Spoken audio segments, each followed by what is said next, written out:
The Last Zephyrian. The gleaming spires of Earth's Advanced Flight Academy pierced the morning sky like silver needles, their surfaces reflecting the sunrise in sheets of golden light.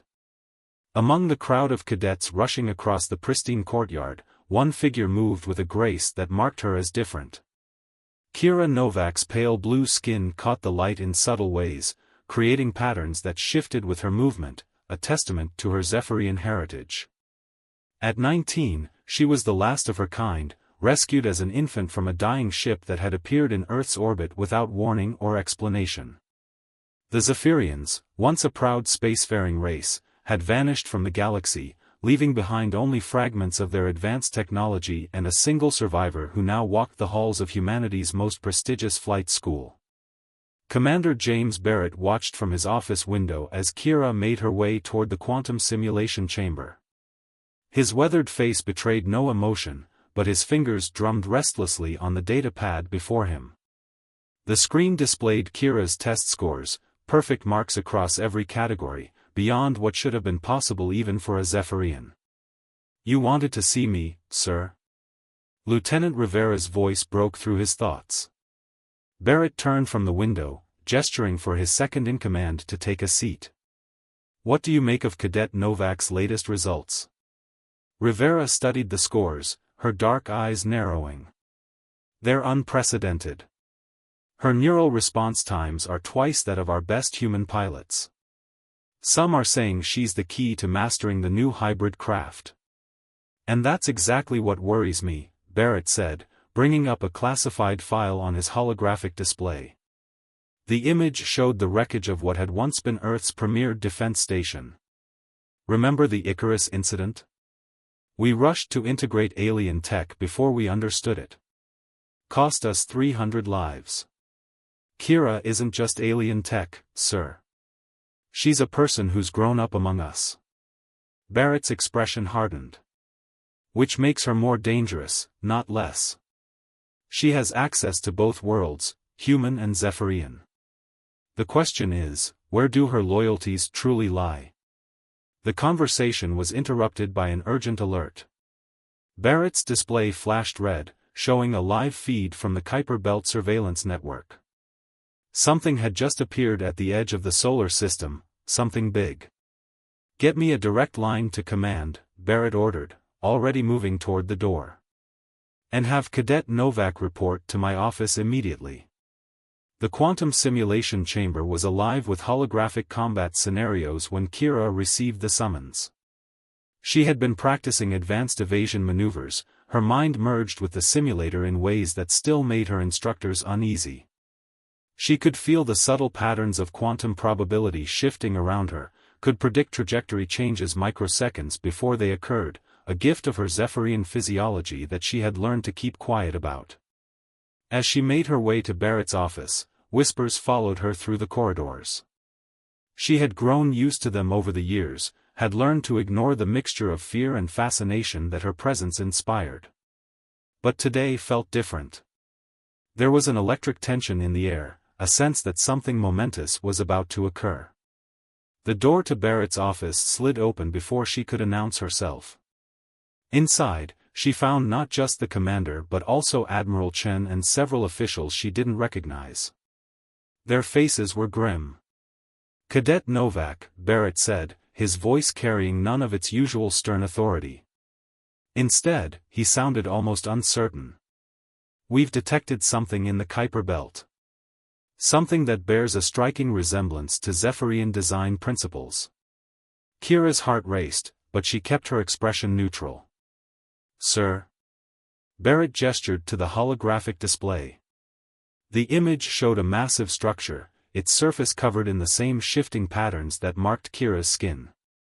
But there was something else, something about its configuration that sent a chill down her spine. "This appeared less than an hour ago," Admiral Chen explained. "Our initial scans suggest it's been there for centuries, cloaked somehow. Until now. Why show itself now?" Kira asked, her eyes fixed on the structure. "That's what we need to find out," Barrett said. "And you, Cadet Novak, may be the only person who can help us do that." The implications of his words hung heavy in the air. After years of being treated with suspicion, of having to prove herself twice over, they were suddenly turning to her for help. But Kira could see the larger picture forming. This wasn't just about a mysterious structure or even about her heritage. This was about trust, about bridging the gap between two civilizations. There's more, Barrett continued, his voice lower now. We've detected energy signatures consistent with the hybrid craft we've been developing. The one you've been training for without knowing it. Kira's eyes widened slightly. The experimental craft she'd glimpsed in the restricted hangar, the one that had called to her in ways she couldn't explain, it hadn't been purely human technology after all. We need your help, Cadet, Barrett said, but I need to know we can trust you. Not just with this mission, but with the future of both our peoples. Kira met his gaze steadily, feeling the weight of history and expectation on her shoulders. My people, Commander, she said carefully, are human. I may be Zephyrian by blood, but Earth is my home. Whatever that structure is, whatever secrets it holds, I'll help you uncover them. Not for the Zephyrians who abandoned me, but for the humans who took me in. Barrett studied her for a long moment, then nodded slowly. Then let's begin. Lieutenant Rivera will brief you on the hybrid craft. Training starts immediately. As Kira left the office, her mind was already racing with possibilities.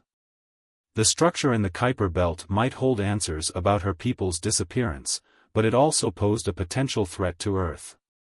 She would have to navigate both aspects carefully, proving to Barrett and others that being the last Zephyrian didn't make her any less committed to humanity's future. The real test, she realized, wasn't just about flying an experimental craft or uncovering ancient secrets. It was about trust, about showing that the boundaries between species were less important than the bonds they could forge together. As she headed toward the restricted hangar, Kira allowed herself a small smile. She had spent her life trying to prove she belonged among the stars. Now, finally, she had her chance. Echoes of the past. Commander Reynolds' office was a testament to decades of military service. The walls displayed holograms of various spacecraft he had piloted, each one marking a milestone in humanity's journey to the stars. But it was the object on his desk that caught Nyara's attention, a peculiar crystalline structure that seemed to pulse with a faint inner light. Do you know what this is? Reynolds asked, following her gaze. When she shook her head, he continued, it was recovered from your escape pod 20 years ago. Our scientists still can't figure out exactly what it does, but it's been giving off unusual energy readings lately. Nyara's skin rippled with surprise. Why are you showing me this now, sir? Because what you did up there today wasn't just against protocol, it was impossible. Reynolds leaned forward, his stern expression softening slightly. The Starweaver's systems recorded energy patterns during your flight that matched this crystal signature. Somehow, you connected with the ship on a level we've never seen before. Before Nyara could respond, an alarm blared through the Academy's communications system. Lieutenant Reza burst into the office, her dark eyes wide with urgency. Commander, we're picking up a signal. It's like nothing we've ever seen, but... She glanced at Nyara, it matches the frequency of the crystal. Reynolds was already moving. Location? Deep space, sir. Beyond the Kuiper Belt. And it's getting stronger. The next few hours were a blur of activity. Nyara found herself in the Academy's primary research lab, surrounded by Earth's top scientists and military officials. The crystal had been moved to a secure containment unit, but its pulsing had intensified, creating patterns that danced across the walls like living light. Dr. Ishida, the head of xenotechnology research, manipulated a holographic display showing the signal's origin. Whatever's out there, it's old. The signal's been traveling for centuries at least, maybe longer. Celestian, someone asked, and all eyes turned to Nyara. She approached the crystal, her skin beginning to resonate with its pulse. I think I can hear it, she whispered. The patterns beneath her skin aligned with the crystal's emissions, creating a harmony that filled the room with ethereal light. Reynolds watched as Nyara placed her hand against the containment field. The crystal's glow intensified, and suddenly the holographic displays erupted with data, star charts, coordinates, and strings of symbols that looked like Celestian script. "It's a map," Nyara breathed, her voice distant as if speaking from within a dream. "And a warning." The room erupted in chaos as analysts rushed to process the new data. Reynolds pulled Nyara aside, his expression grave. "What kind of warning?" "I'm not sure," she admitted. "The images are fragmented, but I saw something about guardians, about tests, and about a choice that had to be made." Before Reynolds could respond, Admiral Chen's voice cut through the commotion. "This information is now classified at the highest level. No one leaves this room until we understand exactly what we're dealing with." Hours turned into days as Nyara worked with the research team to decipher the crystal's message. Her unique connection to the artifact made her invaluable, but also raised uncomfortable questions among Earth's military leadership. Some saw her as an asset, others viewed her as a potential threat. Reynolds became her advocate, arguing that her skills, both in the cockpit and with the crystal, were too valuable to ignore. "We've spent 20 years teaching her our ways," he told the Admiral. "Maybe it's time we let her teach us something about hers." A week after the signal's discovery, Nyara sat alone in her quarters, watching the stars through her window. The crystal's message had revealed coordinates to what appeared to be an ancient Celestian outpost. More importantly, it had awakened something in her, memories or instincts she hadn't known she possessed. A knock at her door interrupted her thoughts. It was Reynolds, holding a data pad and wearing an expression that meant decisions had been made. "They're mounting an expedition," he said without preamble. "To the coordinates we found. They want the best pilot they've got."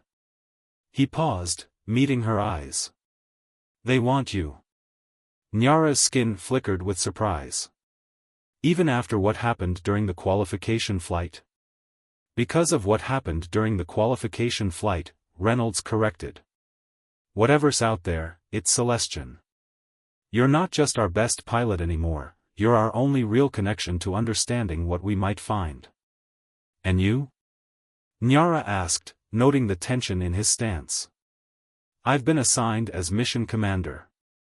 Someone needs to make sure you don't completely abandon human protocols out there." The corner of his mouth twitched in what might have been a smile. As Reynolds left her to prepare, Nyara turned back to the stars. Somewhere out there were answers about who she was and what had happened to her people. But finding those answers would mean pushing the boundaries between her human training and her Celestian heritage further than ever before. She placed her hand against the cool glass of her window, watching as her bioluminescence created patterns that seemed to mirror the starfield beyond. Tomorrow, she would begin training for a mission that would take her further from Earth than any human had ever ventured. The crystal's warning echoed in her mind, mixing with her own doubts and hopes.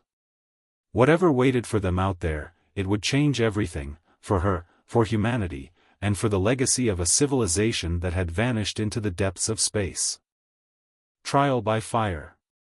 The Starweaver's enhanced engines hummed with a different tone now, modified by Celestian technology recovered from Nyara's old escape pod. 3 weeks into their deep space mission, the ship felt more like an extension of her consciousness than ever before. The crystal, now integrated into the ship's core systems, pulsed in harmony with her own bioluminescent patterns. Reynolds sat in the command chair behind her, reviewing sensor data from their latest dimensional fold jump. Lieutenant Reza manned the secondary systems, her fingers dancing across holographic displays as she monitored the ship's hybrid systems. The integration of human and Celestian technology had been controversial, but necessary for the distances they needed to cover. "Energy signature is getting stronger," Reza reported, her voice tight with concentration. "Whatever's out there, we're getting close." Nyara felt it too, a resonance that called to something deep in her genetic memory. Her skin rippled with patterns she'd never seen before, drawing concerned glances from the human crew members. "Talk to me, Nyara," Reynolds said quietly. "What are you feeling?" "It's like coming home," she answered, struggling to put the sensation into words. "But something's wrong. The signal feels corrupted somehow." Before Reynolds could respond, proximity alerts blared through the cabin. Multiple objects had just appeared on their sensors, emerging from what looked like microfold space, a technology that shouldn't have existed in this part of the galaxy. "Evasive maneuvers," Reynolds commanded, but Nyara was already moving. The Starweaver responded instantly, rolling away from the first barrage of energy weapons. The attacking vessels were unlike anything in Earth's database, sleek, crystalline structures that seemed to phase in and out of normal space. "Those are Celestian ships," Nyara gasped, recognizing patterns in their design that matched fragments of her earliest memories. "But they're wrong. Corrupted." The battle that followed pushed both ship and crew to their limits. Nyara's connection to the Starweaver deepened with each passing moment, her movements becoming more fluid, more intuitive. The human crew watched in amazement as she guided them through maneuvers that defied conventional physics. "Multiple hull breaches on Deck 3. Reza called out.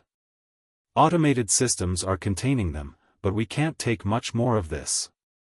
Reynolds keyed in emergency protocols, his years of experience evident in his calm demeanor. "Nyara, we need options. Those ships are outmaneuvering everything in our combat database." "Then we stop using the database," Nyara replied, her skin pulsing with intense patterns. "Commander, I need you to trust me." "Completely." Their eyes met in the reflection of the view screen. After a moment's hesitation, Reynolds nodded. "Do it." Nyara closed her eyes, allowing her consciousness to merge fully with the Starweaver's systems. The crystal in the ship's core resonated with her presence, and suddenly she understood. These weren't just random attackers, they were automated guardians, left behind by her people centuries ago. Her fingers moved across the controls in patterns that made no sense to human logic but matched the quantum signatures of their attackers. The Starweaver's hybrid systems responded, projecting energy frequencies that spoke in an ancient language of light and mathematics. The Guardian ships hesitated, their attack patterns faltering. Through her deep connection with the ship, Nyara could feel them scanning her, reading her genetic signature, measuring her worthiness.